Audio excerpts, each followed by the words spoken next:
And in this section, I'll be chatting about central banks and monetary policy and fractional reserve banking. Okay, central bank. It is an institution that oversees the banking system and regulates the money supply. Monetary policy is the setting of the money supply by policymakers in the central bank. The Federal Reserve is the central bank of the U.S., and these are some terms.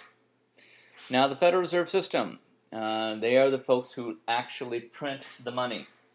The Federal Reserve System consists of Board of Governors, 7 members located in Washington, 12 regional Federal Reserve banks, and the Federal Open Market Committee, which includes the Board of Governors and presidents of some of the regional Fed banks. The Federal Reserve Bank is a private-public system. There is a private ownership board of directors, which the Board of Governors is, and they are elected or appointed by the Federal Reserve Chairman and then appointed by Congress. And then the regional Fed banks are the heads of the various banks that divide up the country into 12 regions. Now here are the 12 regions. They start from number 1, Boston, to number 12, San Francisco, and everything in between. Hawaii and Alaska are included in the San Francisco district. If you look at a $1 bill, you will see on the front of the bill numbers 1 through 12, and that is the district in which printed, for lack of a better term, that particular bill. So you can see where that particular bill came from, or at least who ordered that particular bill.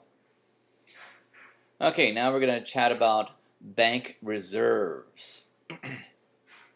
In a fractional reserve banking system, banks keep a fraction of deposits as reserves and will use the rest to make loans. The Fed establishes reserve requirements, regulations on the minimum amount of reserves banks must hold against deposits. Banks may hold more than this a minimum amount if they choose, but oftentimes they don't. They want to loan as much money as possible. The reserve ratio R is the fraction of deposits that banks hold as reserves. So if banks hold 10% in reserves of $100, they're going to hold $10 and loan out the 90. So total reserves as a percentage of total deposits. Okay, a T account is a simplified accounting statement that shows a bank's assets and liabilities. You would recognize this if you've had accounting.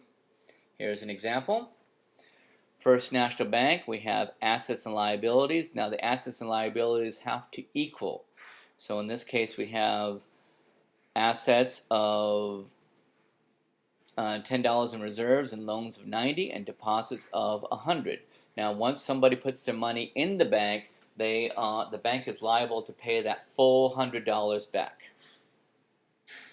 Bank's liabilities include deposits, and assets include loans and reserves. In this example, as I said previously, R equals 10 over 100, or 10%. Okay, we'll go through an example here. Suppose there's $100 of currency in circulation. To determine the bank's impact on the money supply, we calculate the money supply in 3 different cases. No banking system, 100% banking system, reserve banking system, and fractional reserve banking system. Case number 1, no banking system. Public holds $100 as currency. Money supply is 100, and there's no loans going on, at least through the banks. Case number 2, 100% reserve. Public deposits $100 at the First National Bank. First National Bank holds 100% as deposit as reserves, and that's what it looks like. And again, there is no loans taking place. The bank is going to have to find some other means to make its money. Now, I understand Islamic banks are banking systems that do not lend money at interest. So there are other means by which Islamic banks get that money to investors who want to use it for capital in their businesses. Now in this case, the money supply equals currency plus deposits. 0 plus 100 equal 100. In a 100% reserve banking system, banks do not affect the size of the money supply, so the banks have no role in this regard. Case number 3, we have a fractional reserve system. Now we have R equal 10%. First National Bank loans all but 10% of the deposit. And the numbers change. Now we have reserves of $10, loans of $90, deposits of $100. The money supply equals 190 because now borrowers have $90 in currency that hopefully they will do something good with. And what will they do? The banks that make loans, they create money. The borrower gets $90 in currency, $90 in new debt.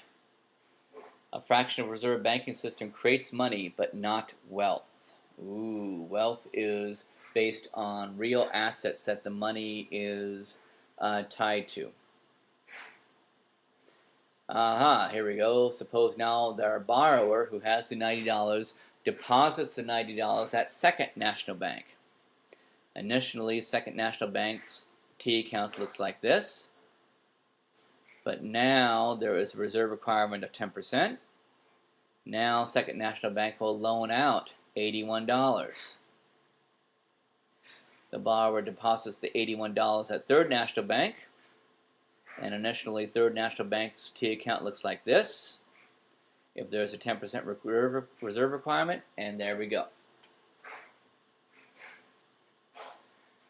So the process continues and money is created. Money, not wealth, is created with each new loan. So the total money supply is $1,000, given a reserve requirement of 10%. So in this example, $100 of reserves generates $1,000 worth of money.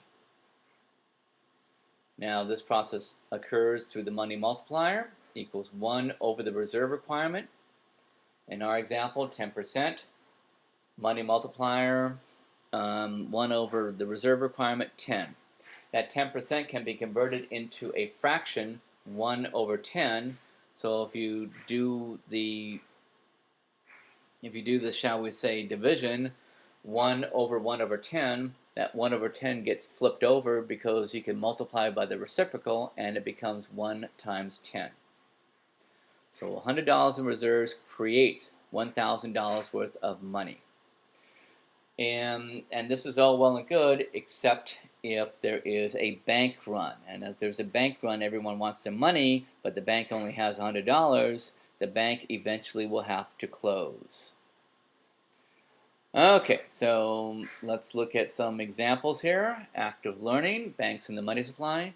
When cleaning your apartment, you look under the sofa cushion and find a $50 bill and a half-eaten taco. You deposit the bill in your checking account. The Fed's reserve requirement is 20%, which is admittedly very high. What is the maximum amount that the money supply could increase? What is the minimum amount the money supply could increase? And let's see, the maximum amount could be money multiplier of 5, 250. The money supply includes currency, which falls by 50%. And it's the max increase, interesting, of the money supply is $200. The minimum amount, the maximum amount is 200. The minimum amount would be 0. Interesting. If your bank makes no loans from your deposit, currency falls by 50, deposits increase by 50, the money supply does not change. That's interesting. Okay, Fed's 3 tools of monetary control. There are 3 of them. Open market operations, purchase and sale of government bonds by the Fed. To increase the money supply, the Fed buys government bonds, paying with new dollars. And when it pays with those new dollars, the money goes into the system, which are deposited in banks, increasing reserves, which banks use to make loans, causing the money supply to expand. To reduce the money supply, the Fed sells government bonds, taking dollars out of circulation, and the process works in reverse. So when the Fed sells government bonds, it sells the bonds, takes the money, and the money supply decreases. Open market operations are easy to conduct and are the Fed's monetary tool of choice. Tool number 2 is the reserve requirement. This affects how much money banks can create by making loans.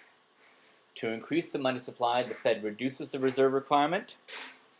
Banks now make more loans from each dollar reserve, which increases the money multiplier and the money supply. To reduce the money supply, the Fed raises the reserve requirement, and the process works in reverse. Now, the Fed rarely uses reserve requirements to control the money supply. Frequent changes would disrupt banking.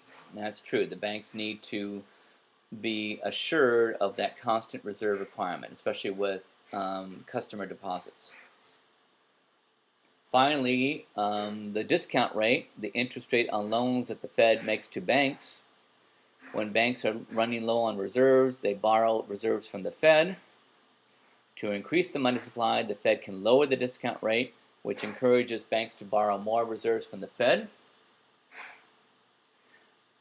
Banks can make more loans, which increases the money supply. To reduce the money supply, the Fed can raise the discount rate. Now, the open market operations, item number 1, has an impact on the federal funds rate, which is the overnight rate that banks charge to each other. The Fed uses discount lending to provide extra liquidity when financial institutions are in trouble, i.e. after the October 1987 stock market crash, and they also used it to help in the current financial crisis. They actually opened the discount rate to investment banks. And before it was not open to investment banks, only commercial banks.